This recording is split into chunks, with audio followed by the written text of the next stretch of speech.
Di rumah juga dia biasa minum air kali. Mending daripada lo minum aja minta dibayarin. Bolehnya ngiri. Gue dikasih tahu. Lo yang dengki, iri. Iri. Iri sama lu. Apa yang mau diiriin? Rumah aja di kolong jembatan. Koruptor. Siaran lu. Sombongnya, mentang-mentang kaya. Dasar anak grepe. Janda tukang gait laki orang. Bapak lu kambing bandot. Apa? Tukang gegaris dan muda. Ih. Ih.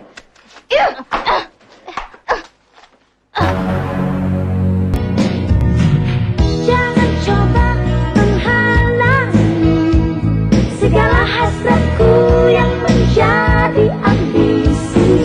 Bebaskan diriku dalam meraih cita-cita.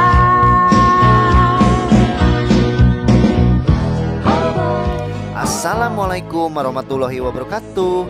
Halo kaula muda Indonesia, salam nostalgia. Berjumpa lagi bersama saya Lupus.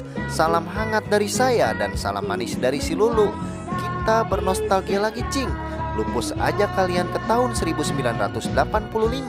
Ceritain alur film dari filmnya Paramitha Rusady dan Meriam Bellina yang berjudul Romantika, Galau Remaja di SMA. Film yang menceritakan tentang dua anak cewek yang selalu ribut dan gak mau kalah bersaing dari bidang apapun. Segala macam cara mereka keluarkan yang menimbulkan kekonyolan dan kejailan. Aktor dan aktris yang nimbrung di film ini antara lain Hengky Sulaiman, Frans Tumbuhan, Rima Melati, Dim Damsyik, Dolly Martin, dan James Sahertian. Biji mana keseruan dan keasikan dalam film ini? Yuk kita langsung ke alur ceritanya. Hanya satu kali raih segalanya selagi kita masih mampu. Kadang-kadang tak sesuai apa yang kau mau dan apa yang ku mau. Ku ingin bebas dalam menentukan jalanku.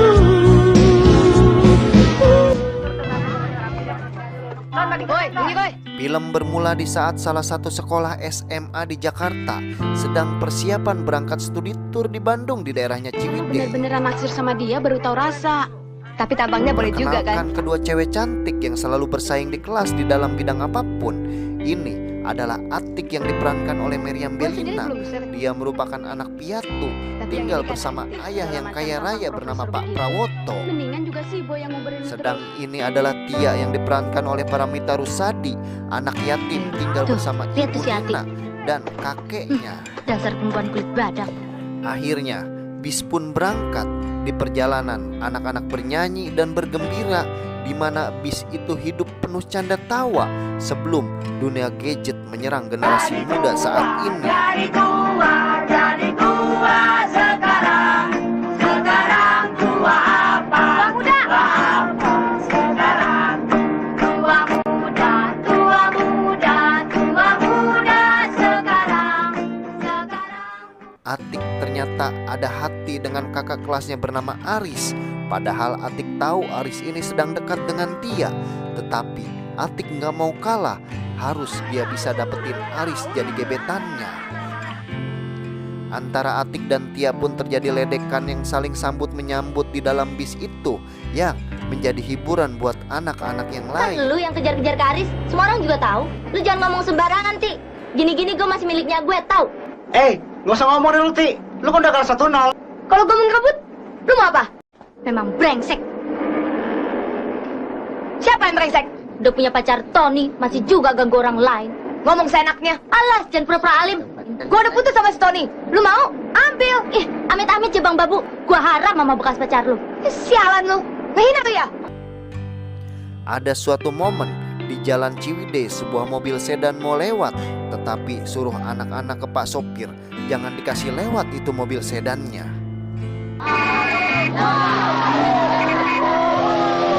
Kalem dikit Pak, Tuan Putri ngamuk, tidak tahan goncangan, mau muntah. Akhirnya mereka pun tiba di sebuah tempat untuk istirahat dan melihat pemandian air panas. Di saat mereka mencoba antri turun, Atik pun jahil sangkutkan gaun baju Tia ke besi bangku bus. Atik dengan sengaja kemudian mendorong dari belakang yang membuat gaun Tia pun sobek dan Tia pun terjatuh. Jalannya jangan ditutup dong. Siapa yang nutupin? Orang lagi diatur. Yuk, San. Katanya cuma pegang-pegang. Siapa yang pegang? Orang diatur kok. Lu bisa Bantu-bantu. Ya, pelan-pelan aja. Aduh. Terlaluan, Utik. Sialan. Sorry. Sentimen sih sentimen. Tapi kira-kira dong. Loh, gua kan udah bilang sorry. Dengan begitu santai, Atik hanya bilang sorry. Dia pun tak mudah memaafkan begitu aja. Dan karena kompor serta provokasi dari teman-temannya, akhirnya mereka berdua pun duel, jambak-jambakan 1 lawan 1.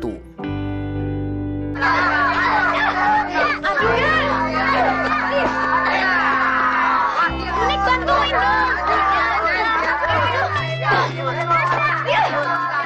Kejadian itu pun diketahui oleh Pak Ganda dan akhirnya menghukum Tia dan Atik yang tidak boleh ikut naik untuk survei sumber mata air panas. Bersaing itu baik selama dilakukan secara sehat dan sportif.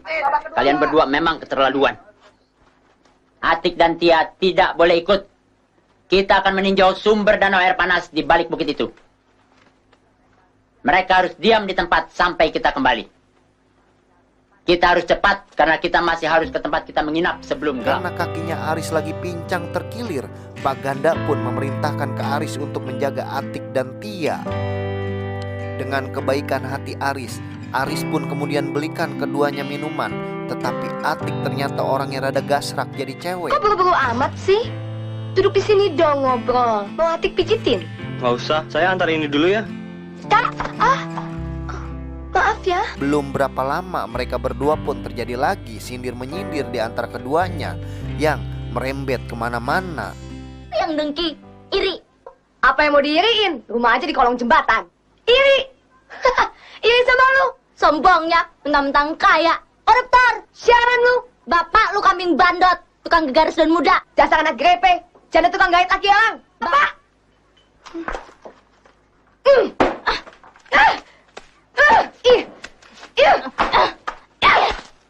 Aduh, Singkat cerita, perjalanan mereka pun berlanjut kali ini menuju ke penginapan. Ternyata penginapan mereka lokasinya lumayan menyeramkan. Di samping rumahnya ada makam keramat bernama Mbah Janggot. Pak Ganda ada-ada saja. Cari tempat nginep kayak begini.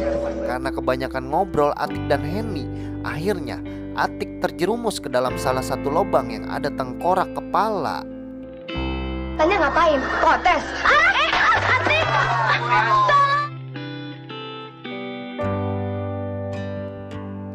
Malam hari pun tiba. Heni yang udah punya badan gembrot merasa kedinginan dan pinjem kain ke Atik. Dan ternyata Heni ini orangnya penakut. Di saat Atik matiin lampu, terjadilah keributan di mana Tia berteriak ada ular.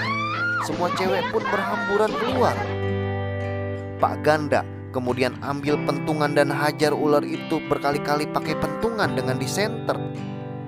Ternyata kerja kerasnya Pak Ganda gebuk ular itu ternyata sia-sia. Ular itu hanya ular karet alias ular bohong-bohongan. Dengan geramnya, Pak Ganda kemudian suruh anak laki-laki untuk kembali ke tempat tidurnya. Dia pun menyuruh para siswi untuk kumpul kembali. Pak Ganda pun memperingatkan, jangan bercanda kelewat batas karena ini bukan di Jakarta. Pak Ganda kemudian interogasi siapa pelaku utama dari kejadian tersebut. Kalau tidak ada yang mau mengaku, kalian semua besok pulang naik bis umum tanpa pengawalan anak laki. Dan sekarang tidur di luar sana. Ambil selimut dan tikar kalian. Habis dia menaruh bangkai tikus di koper saya, Pak. Buang, Pak. Saya, Pak. Siapa yang melihat bangkai tikus di tempat Atik? Saya, Pak. Bukan kamu. Ada yang lain yang melihat. Jadi cuma kamu sendiri yang melihat. Di mana kamu buang bangkai tikus itu? Keluar jendela, Pak. Sekarang cepat ambil bangkai tikus itu sebelum ditemukan orang-orang kampung besok pagi.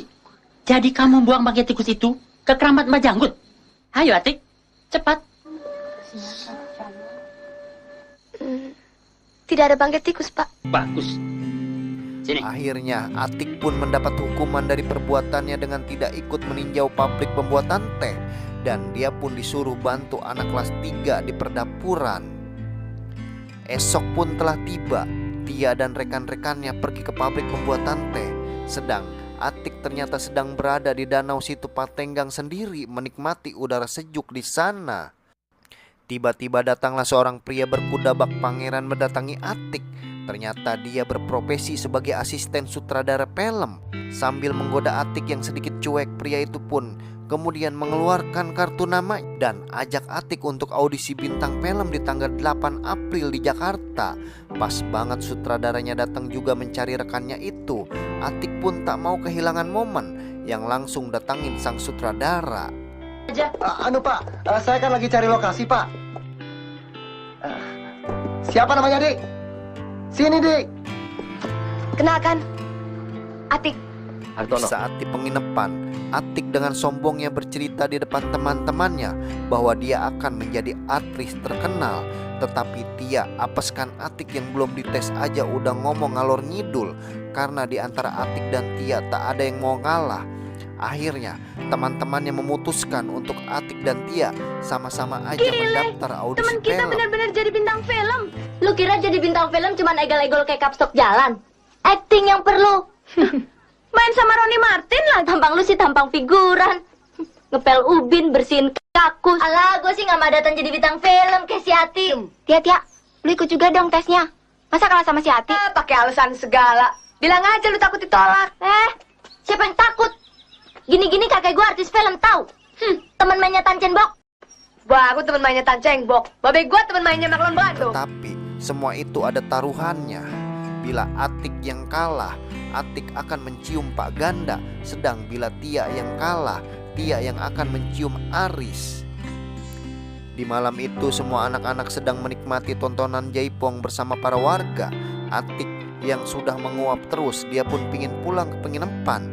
Atik pun ajak Henny, tetapi Henny masih pingin berlama-lama di situ. Kemudian Atik pun ganggu Aris yang sedang bersama Tia. Karena Aris ketua rombongan, Atik meminta Aris untuk pulang ke penginapan. Di tengah jalan Atik pun keganjenan agresif sampai-sampai Aris terperosok jatuh bareng dengan Atik. Dan tak sengaja bibirnya Atik yang berlipstik menyenggol pipi dari Aris. Dan serba kebetulan Pak Ganda ada di situ. Langsung aja dia ditangkap olehnya. Aris pun mendapat hukuman untuk tak hapus lipstik tapak bibir dari Atik di pipinya. Ayo, Aris. pulang dulu. Terperosok, Pak. Saya Saya yang meminta diantar pulang, Pak. Esok pagi giliran jatah Tia yang menjadi juru masak di dapur. Mendengar teman-temannya bicara kejadian Aris dan Atik semalam, telinga Tia pun sangat panas, tetapi dia diam aja. Di saat jam makan siang, semua anak-anak pun antri dan Tia yang kasih jatah sayur untuk mereka. Karena Atik antri paling belakang, Tia pun habiskan sayur untuk orang lain. Pas saat Atik antri, dia pun kehabisan. Tetapi Tia kemudian tublekin jatah sayur Aris ke tangannya Atik. Gue bagi jatah ke Aris buat lo. Oh, sorry. Gak sengaja. Merasa tak terima, Atik pun kejar Tia dan tumpahkan piring di tangan Tia ke wajahnya. Pada akhirnya terjadilah pertempuran lempar-lemparan makanan di situ. Karena situasi tak terkendali, Pak Ganda pun berang dan memutuskan studi turi ini dihentikan. Dan mereka semua pun kembali ke Jakarta hari itu juga. Tidak ada acara makan lagi. Aris, telepon perusahaan bis Pelita Jaya. Suruh penjemputan segera. Kita pulang ke Jakarta. Singkat cerita, ini adalah kakeknya Tia yang diperankan oleh Him Damsik. Rima Melati sebagai Nina merupakan ibu dari Tia. Mereka pun merasa aneh dengan anaknya sehabis pulang studi tour. Kakeknya khawatir dan curiga terjadi apa-apa dengan Tia. Biasa orang tua jadul pemikirannya udah jauh. Apalagi 4 hari studi tour cuma ditemani 1 guru dan tempatnya di puncak gunung lagi. Mendengar percakapan kakek dan ibunya yang begitu serius, Tia pun coba kerjain mereka dengan berpura-pura mual. Ibu dan kakeknya pun masuk ke kamar Tia. Tia malah makin menjadi dengan menangis. Tia, coba terus terang pada Mama. Apa barangkali ada sesuatu yang Tia tidak berani katakan pada Mama? Mama memang benar. Sudahlah Tia. Kau tidak perlu takut-takut. Tia, Mama. Tia. Sudah berapa hari kau terlambat? Katakan siapa laki-laki yang harus bertanggung jawab. Kakek. Siapa yang bilang Tia hamil? Apa yang kau sembunyikan? Kau bilang? Orang Tia mau jadi bintang film kok. Oh. Ternyata semua itu hanya bohongan. Tia sebenarnya ingin ikut testing calon bintang film dan besok merupakan jadwal seleksinya. Tia pun ingin ibunya memberi izin dan antar Tia ke studio besok untuk tes bakal calon artis. Sebab Atik pun ikut untuk tes. Tia nggak mau kalah dengan Atik yang udah bilang ibunya yang macam-macam. Setiap orang berhak untuk menyampaikan pendapatnya, Tia. Dia bilang Mama norak, orang udik. Dia bilang Mama tukang todong suami orang. Sebentar lagi Mama jadi istri kedua direktur tempat Mama bekerja. Masa dia bilang begitu? Tia nggak bikin-bikin. Betul, padahal ayahnya Ati yang brengsek. Mentang-mentang duda, dia pacaran sama anak gadis. Tanya aja sama teman-teman Tia. Mereka semua juga tahu, dasar bandot. Tia, tidak baik membicarakan orang seperti itu. Esok hari pun tanggal untuk tes calon artis tiba. Di studio film sudah banyak yang datang termasuk Tia yang diantar Ibu Nina dengan kakeknya. Sementara Atik datang telat yang menggerutu ke ayahnya karena Tia sudah on time lebih dulu. Pak Prawoto, ayahnya Atik, ternyata orangnya humble. Dia pun memperkenalkan diri ke Bu Nina dan Tia. Tidak berapa lama, Atik kemudian ajak ayahnya itu pergi untuk bertemu langsung sang produser. Ternyata antara Pak Prawoto dan produser sudah saling mengenali.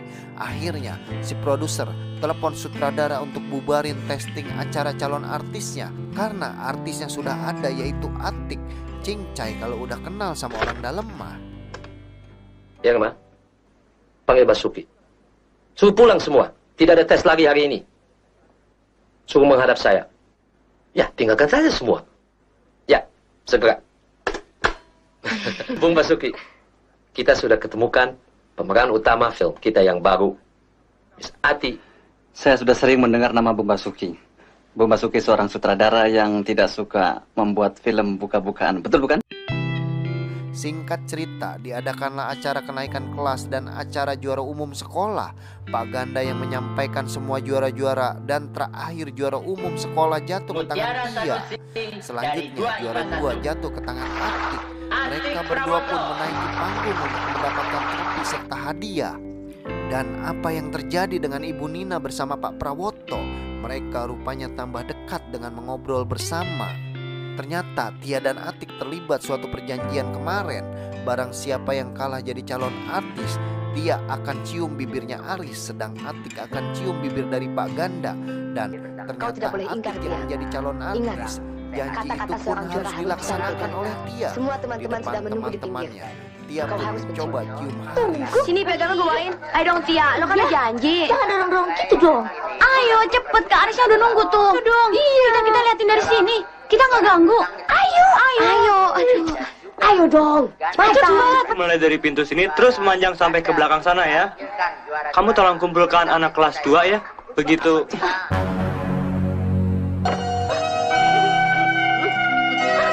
Setibanya di rumah, Tia kembali nangis tersendu-sendu. Ibu Nina dan kakeknya pun menebak bahwa Tia menangis karena berpisah dengan Aris. Akan tetapi tebakan mereka salah lagi. Ternyata Tia bersedih karena kalah dalam taruhan dengan Atik. Tia pun beranggapan bahwa Atik bermain curang karena lewat jalur belakang, memanfaatkan pengaruh dari ayahnya Pak Prawoto. Ada pertemuan tanpa perpisahan. Tapi perpisahan bukan berarti akhir dari segala-galanya, kan? Kasih sayang akan lebih terasa kalau dua insan saling berjauhan. Kalau dia benar-benar sayang pada Tia, dia tidak akan melupakanmu, Tia. Meskipun di kampusnya ada ratusan mahasiswi yang cantik-cantik yang terus-menerus mengejarnya. Dia nangis bukan karena berpisah dengan Kak Aris, Ma. Lalu, Dia taruhan dengan Atik siapa yang terpilih jadi bintang film. apa taruhannya, Tia? Taruhan apa? Taruhan yang ciuman. Ciuman? Iya, Ma. Ibu Nina kemudian tidak terima dengan Tia yang diperlakukan curang. Pada akhirnya Bu Nina pun telepon Pak Prawoto. Mereka pun janjian di restoran bertemu langsung produser Pak Hartono. Tanpa hambatan berarti, Pak Prawoto meminta Pak Hartono untuk memasukkan Tia ke dalam proyek filmnya. Akhirnya di antara Pak Prawoto yang duda dan Bu Nina yang janda telah terjalin keakraban di dalam mobil.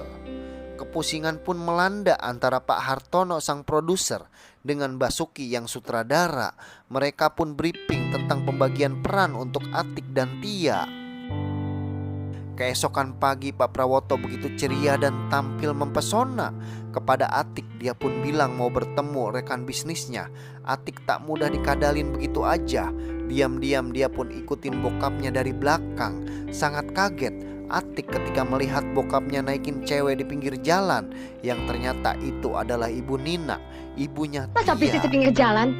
Itu karena kalian anak-anak. Mungkin papa ada urusan bisnis dengan perempuan itu.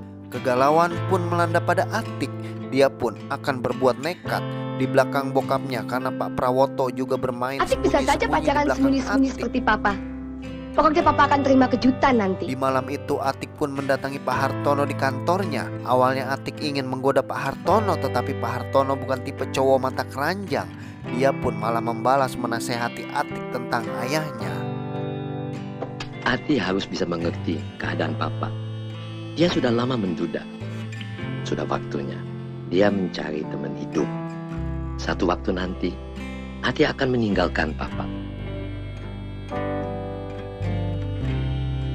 Singkat cerita, proses syuting pertama pun mulai berjalan. Di awal syuting Atik sudah membuat onar dengan salah melempar kue ke wajahnya Tia.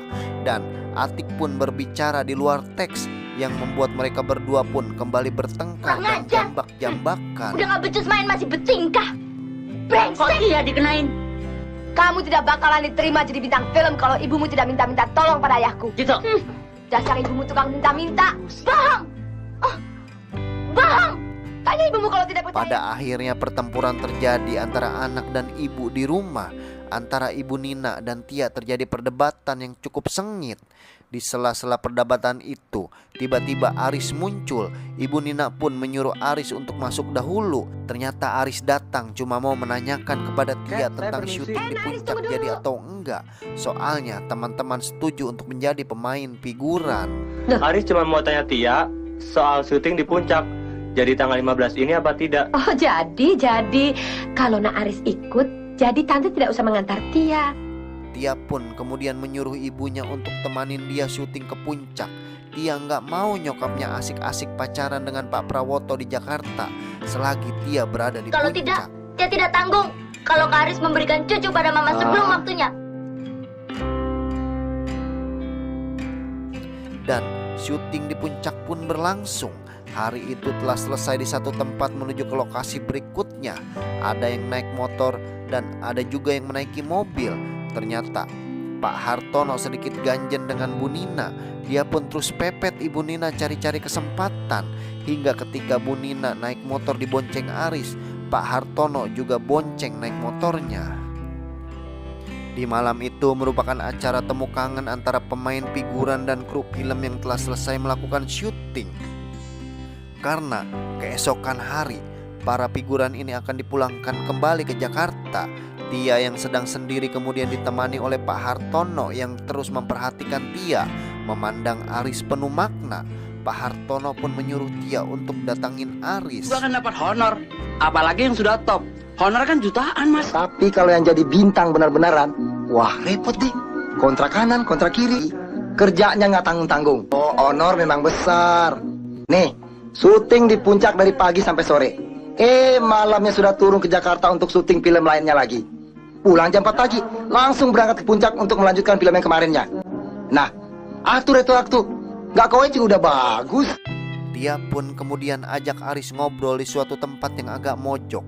Mereka pun menjadi intim dengan obrolan yang mulai berani.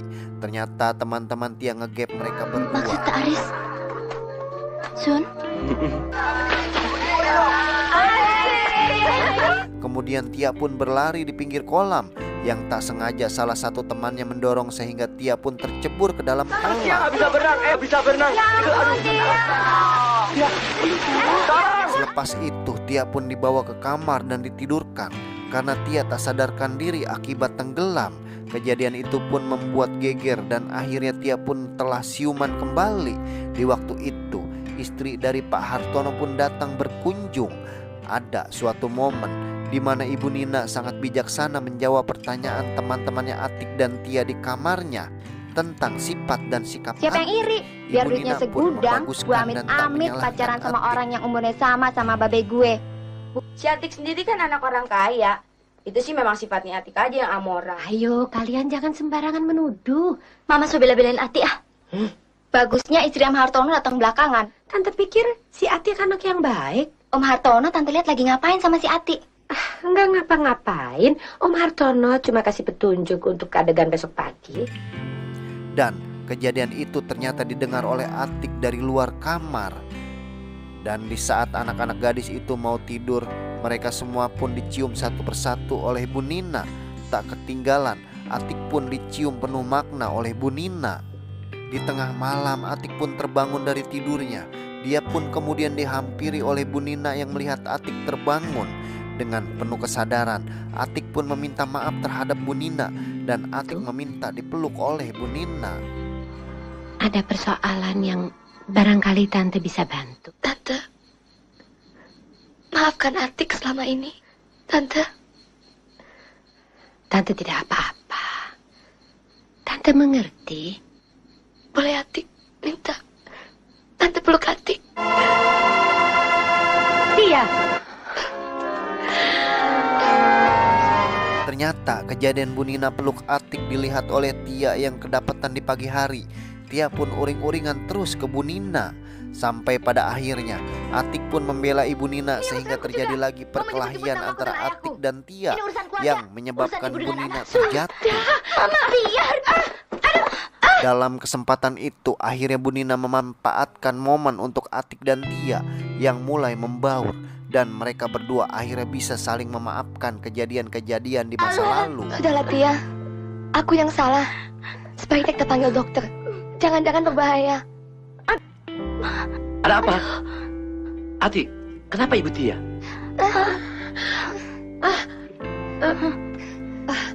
Saya tidak apa-apa, Pak.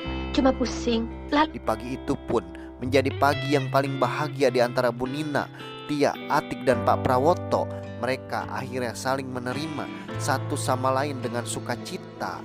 Selesai filmnya, film yang enjoy dan simple, tetapi banyak mengambil sequel gambaran kehidupan remaja di zaman itu ya Cing. Terima kasih ya. Sampai jumpa di alur cerita film selanjutnya. Wassalamualaikum warahmatullahi wabarakatuh.